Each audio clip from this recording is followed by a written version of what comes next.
परमात्मा कबीर जी जब प्रथम सतयुग में आने लगे थे यहाँ पर, उस समय काल भगवान मिला था इनको तपस्या के ऊपर, और कबीर परमेश्वर जी अपना रूप छुपा कर आते हैं।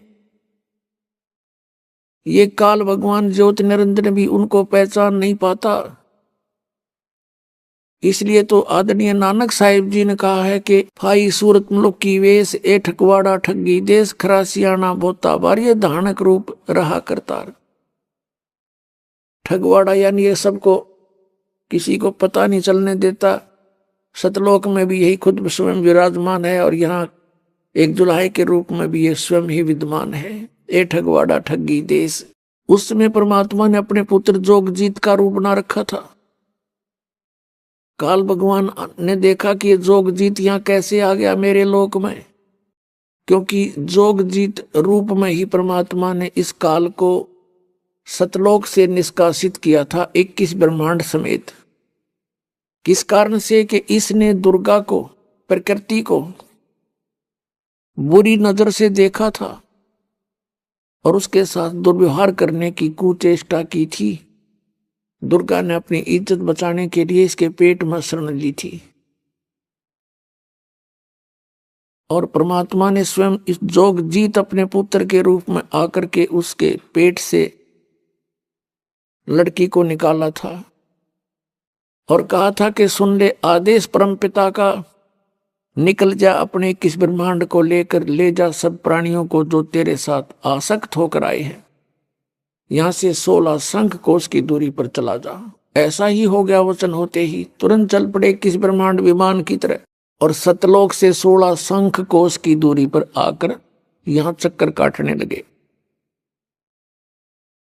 जब परमात्मा ने देखा कि मेरी प्यारी आत्माओं को बहुत बुरी तरह सता दिया इसने, तब परमेश्वर ने दया आई हमारे ऊपर। यह हाहाकार मची हुई है। किसी का बेटा मर गया, किसी की बेटी मर गई, किसी की टांग कट गई, किसी की आंख फूट गई, किसी की बेटी विधवा होगी, किसी के छोटे से बच्चे के बाप मर गए, माता भी मर गई। ऐसा जुल्म इसने कर ही रखा है। तो परमात्मा ने दया आई और तपस्या के ऊपर 1 लाख मानव शरीरधारी प्राणियों के सूक्ष्म शरीर को भून कर खाता है, उसमें से गंध निकालता है। तपस्या के ऊपर ये प्राणी चटक मटक हो रहे थे जैसे खील भूनते हैं। उस समय परमात्मा वहां आकर खड़े हुए। परमात्मा का शीतल शरीर है, शीतल परमात्मा के सामने सब ये दुख भाग जाते हैं। वो तपत जो उनको तंग कर रही थी प्राणियों को, तपत जो कि तू जल रही है, लेकिन उन प्राणियों को असर नहीं कर रही परमात्मा की कृपा से। वो सब बैठ गए। पहले तो चिल्ला रहे थे, तब देखा परमात्मा को सामने और पूछा, हे भगवान, हम यहाँ कौन से पाप का दंड भोग रहे हैं? तब परमेश्वर ने कहा कि ये तुम्हारा यहाँ का किया हुआ कर्म नहीं, ये तुमने सतलोक में गलती करी थी। तुम इस काल भगवान के साथ आगे अपनी गलती से सारी सृष्टि रचना सुनाई परमात्मा कबीर परमेश्वर जी ने। तब उनको समझ में आई, सब प्राणियों को जो तपस्या पर भूने जा रहे थे, और उन्होंने कहा, भगवान हमसे गलती बहुत भारी बन गई, हमें बचा लो मालिक। तब परमेश्वर ने कहा था कि ऐसे नहीं निकाल सकता तुम्हें। जब तुम जाए धरो जग देहा, तब तुम करना मेरे सतनाम स्नेहा। जब तुम यहां से कभी मनुष्य जीवन प्राप्त करो अपने संस्कार वश, और मेरा संत कोई वहां पर इस तत्व ज्ञान का प्रचार कर रहा हो, पहचान कर और उस सतनाम को प्राप्त कर लेना, तब मैं तुम्हें छुड़वा सकता हूं। इतनी बातें हो ही रही थी, उसी समय ये काल आ गया उनको खाने के लिए रूटीन में। जब परमात्मा ने कहा कि तुम निराकार बताते हो जिस ब्रह्म को, देखो वो आ रहा, ओछा माथा, छोटी गर्दन, लंबे दांत, ये है, देख अब तुम्हें खाने आ रहा ये। और कहा परमात्मा ने, अब तुम जाओ, अब मेरी इसकी होगी। वो तपस्या से मालिक ने उड़ा दिए वहां से। वो चले गए अपने संस्कार वश, जहां भी उन्होंने जन्म लेना था या नरक में जाना था, पशु बनना था।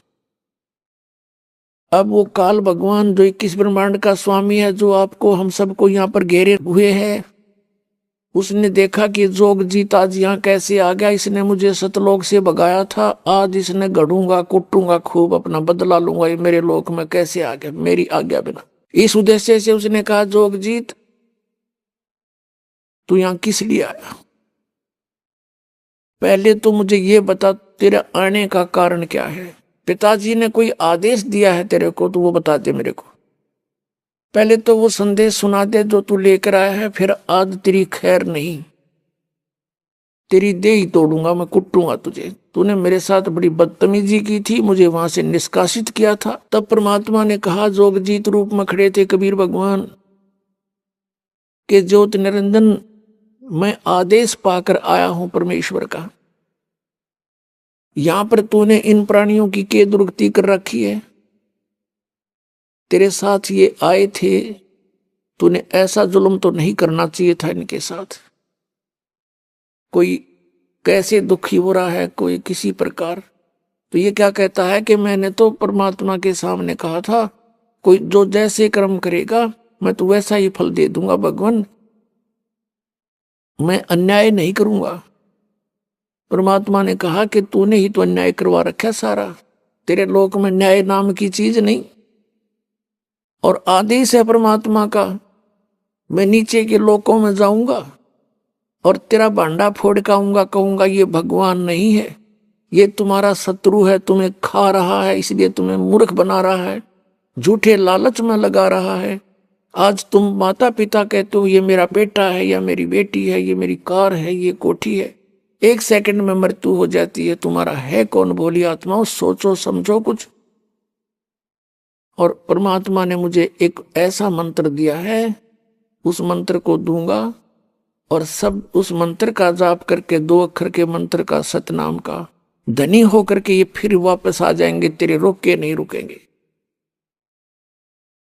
अब काल ने सोचा तेरी तो बात बिगड़गी, ये तो नाश करेगा तेरा, उजाड़ेगा तुझे। लाल आंखें कर ली। परमात्मा बता रहे हैं अपनी प्यारी आत्मा धर्मदास जी को, जैसे वो मिलते हैं अच्छी आत्माओं को। अब उसने देखा कि तो भाई बात बिगाड़ेगा तेरी। लाल आंखें कर ली और कहने लगा, पहले मैं तुझे अभी करता हूं ठीक, जी से जब जागा ना तुझे जीवित छोड़ूंगा मैं। एकदम मारने के लिए करके लाल आंख विकराल शरीर और कहते मेरी तरफ लपका। और पुण्यात्माओं, आपको आगाह करते हैं भगवान, हमें याद दिलाते हैं कि आपत्ति के समय आपने किसी रिलेटिव को याद नहीं करना चाहिए, परमात्मा को याद करे और सतनाम का जाप करे। सतनाम ये 2 अक्षर का। परमात्मा ने कहा, धर्मदास मैंने ना फिर सतनाम का जाप शुरू कर दिया सुहस से। ऐसे कहते हैं इसकी इतनी प्रबल शक्ति है, काल ऐसे गिर गया नीचे, इतना भयभीत हो गया, इसमें से ऐसी शक्ति निकली और वहां से वो नीचे पाताल में जाके गिर गया। मैं इसके साथ साथ पाताल में गया, ये हाथ जोड़े पैर पकड़े मेरे चरणों में लिपट गया, मुझे माफ कर दो, मुझसे गलती होगी, तुम मेरे बड़े भाई, मैं तेरा छोटा भाई। फिर मैंने कहा कि चल वही बात करेंगे, ऊपर आ जा। हम फिर दोनों उसी के उस लोक में चले गए, 21वें ब्रह्मांड में, जो अक्षर पुरुष के लोक से नीचे आते ही पहला द्वीप है, पहला लोक है इसका। तब वहां बातें की, इसने पैर पकड़ लिए मेरे 21 ब्रह्मांड के स्वामी ब्रह्म ने, कबीर परमात्मा कहते हैं, और चरण पकड़ कर कहने लगा मुझे माफ कर दो, मैं तो छोटा भाई, बड़े तो अक्षमाशील होते हैं, छोटे तो गलतियां किया करते हैं, अक्षमाशील हो तुम, मैं तो आपको पिता के समान मानता हूं, बड़े भाई हो ना तुम। चापलूसी प्रारंभ कर दी। मैंने कहा बोल क्या बात है? कि परमात्मा एक मुझे माफ कर दो। कि कर दिया माफ, मुझे कुछ वचन दे दो, मेरे इस लोक में कुछ त्रुटि हैं उनको पूरी कर दो। आप तो परमात्मा के उस शब्द शक्ति से युक्त हो, आदेश लेकर आए हो, आप तो उन्हीं के तुल्य हो। तो परमात्मा ने कहा कि मैंने उससे बोला कि बोल क्या चाहता है? कि वचनबद्ध हो जा, मैं वचनबद्ध हो गया, कबीर परमात्मा कहते। इसने क्या कहा कि हे प्रभु, 3 युगों में जीव थोड़े ले जाना, और चौथा युग जब कलयुग आवे तब तब शरण जीव बहु जावे। ऐसा वचन हर मोय दीजे, तब तुम गवन संसार ही कीजिए। तब मैंने कहा भी ठीक है, 3 लोकों में थोड़े जीव ले जाएंगे और चौथे कलयुग में हम अपनी सब आत्माओं को निकालेंगे सच्चा ज्ञान दे करके। तो काल ने एक और प्रार्थना की थी कि हे प्रभु, आपके ज्ञान को जो माने वो आपका, और मेरे ज्ञान पर आधारित रहे और मेरे वाले नाम जाप करे वो मेरा होगा। आप उसके साथ जोर जबरदस्ती ना करना, बाई फोर्स ना ले जाना किसी भी युग में। तब परमात्मा ने कहा ठीक है, जो हमारे ज्ञान से हमें पहचानेगा, हमें मानेगा, हम उसको पार करेंगे, और जो तेरे ही आश्रित रहेगा, तेरे ही ज्ञान पर आश्रित रहेगा, हम उसको सतलोक नहीं ले जाएंगे। ये वचन हो गए।